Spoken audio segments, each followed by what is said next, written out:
we're going to talk about gluteal pain, otherwise known as pain in the butt. We're going to give you an idea about what are some of the most common causes of pain in the butt and how you could potentially be able to treat it.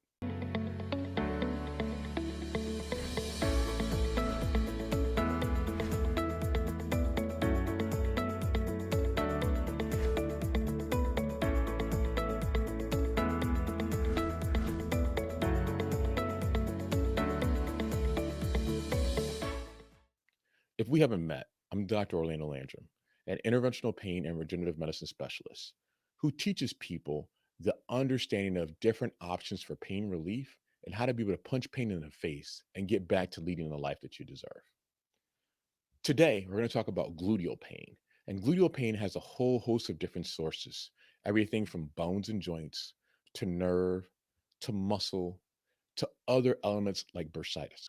When we look at YouTube videos that talk about gluteal pain, frequently you'll hear things talking about gluteus maximus release or KT tape for gluteus pain, or we'll talk about piriformis.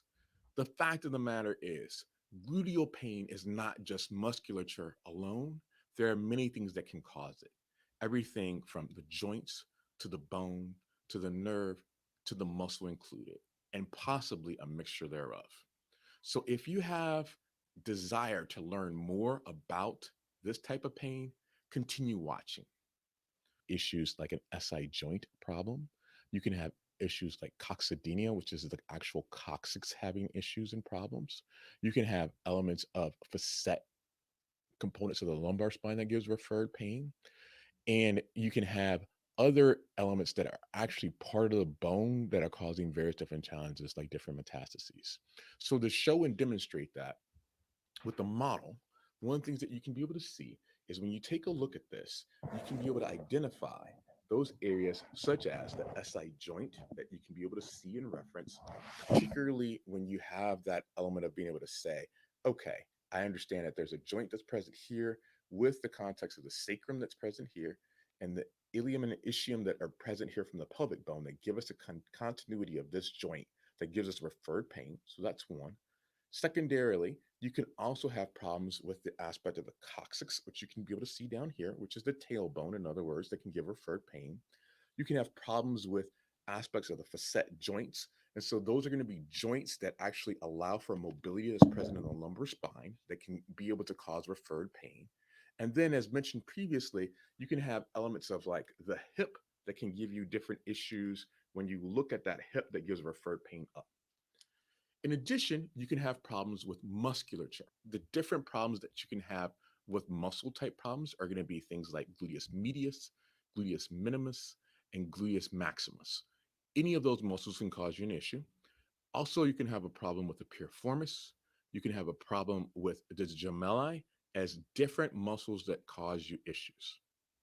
So, gluteal pain, in addition to having muscular issues, can be caused by bursa. And so, bursa are cushioning sacs.